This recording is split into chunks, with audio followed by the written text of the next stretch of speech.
So one of the things that we talk with organizations about throughout the process is communication. Communication at various stages of the process, and also at the end, once assuming there is a decision to integrate in some way.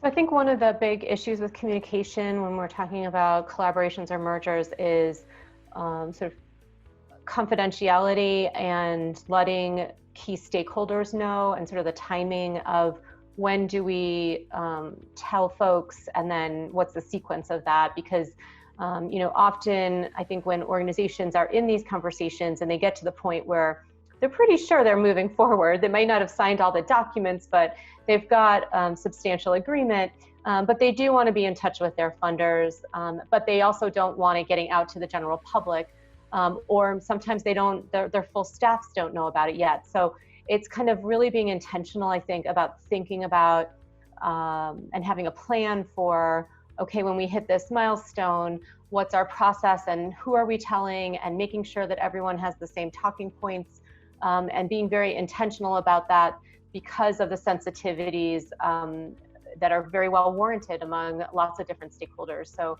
I think there's no exact right answer. It's just sort of knowing that there are going to be those issues that need to be resolved, and committing to making a plan for what that sequence is going to be, and being very thoughtful. I think we often also know that funders talk to each other. So what's the sequence that you talk to which funders, and who's included in that first set versus the next ring of funders to be notified, and then when do you talk to your full staff? When do you talk to the general public?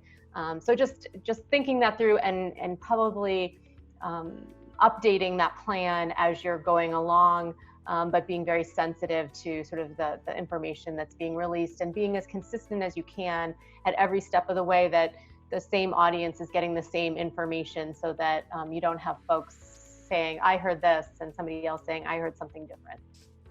I'll say that I think an advantage to our process is that we use rolling minutes. So having a written document that allows people to see the progression of the conversations, and having those rolling minutes shared with board members in between those negotiating sessions are really important, so that if external board members who aren't part of the negotiating committee have concerns, those can be brought back and discussed at the negotiation committee level, and those can be worked through. I heard Shaq talk about between meetings. I think one of the key features of the process we offer is the opportunity for pairs of folks from each of the negotiating organizations to work together offline between meetings, put their heads together, reach shared understanding, come up with recommendations that they float to the entire group.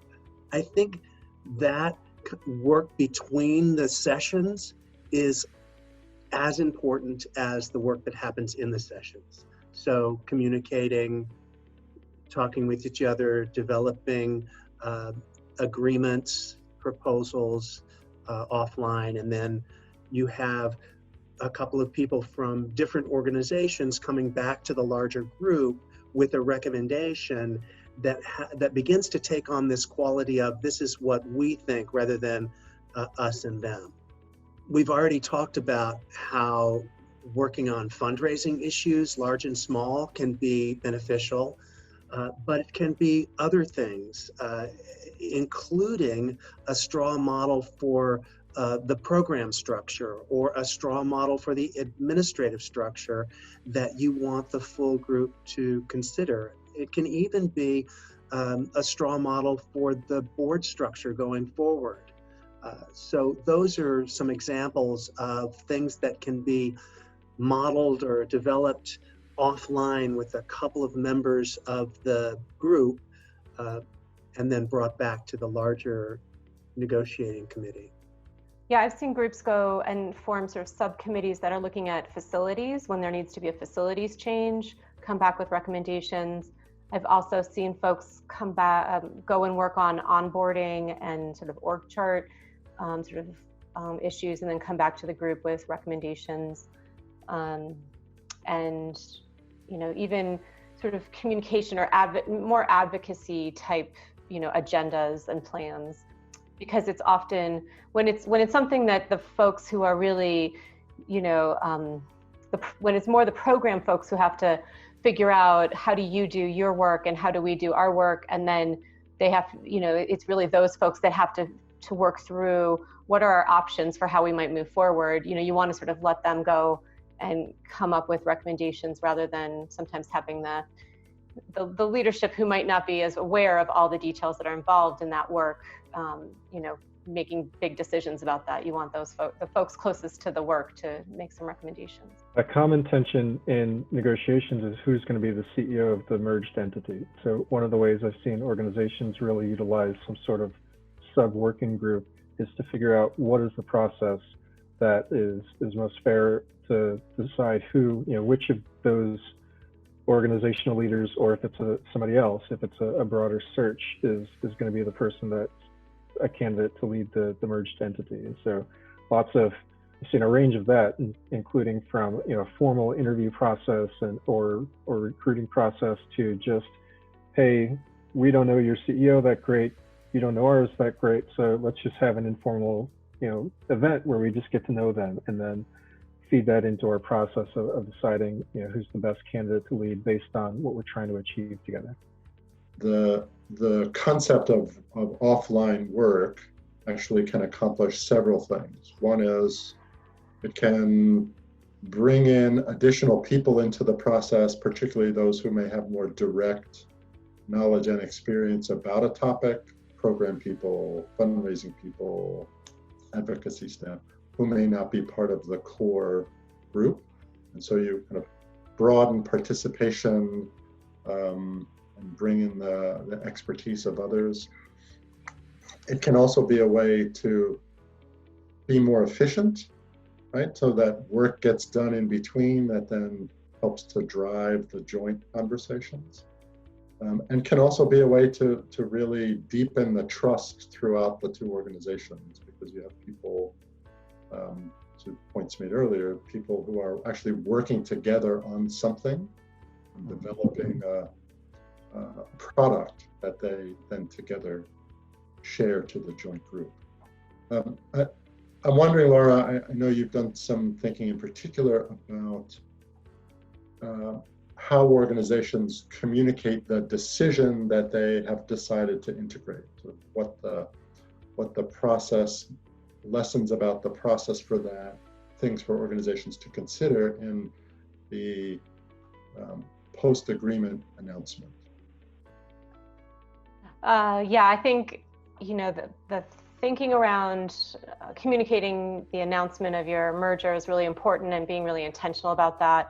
Sometimes I think folks they're so close to the process that they forget that the rest of the world doesn't know what they've agreed to or why it's such a great idea. So I think first, really focusing on articulating what the benefit is to the community and why you're doing this is really important. And sometimes it's just so obvious to you that it isn't the first thing on your mind, but going back and trying to make sure that you're clearly articulating that is really important. Also, there's always confusion about who is, which organization, or what's the new name, or, how this is going to work. And again, I think sometimes folks are so close to the conversation that they forget that other folks don't know that, or that they need that explained. And sometimes that's even staff that need to understand, okay, we're going to keep our name, but we're going to be a subsidiary of this organization, or, whatever it is, just going back and making sure that you're really clear about that.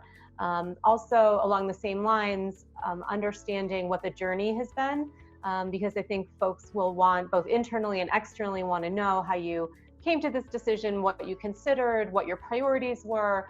It's helpful to show some vulnerability in that and say, we had some bumps in the road, but we came together and we really have developed great relationships. We have a lot of trust. We have a lot of respect for each other, and we think we have a way to sort of have a greater impact by working together.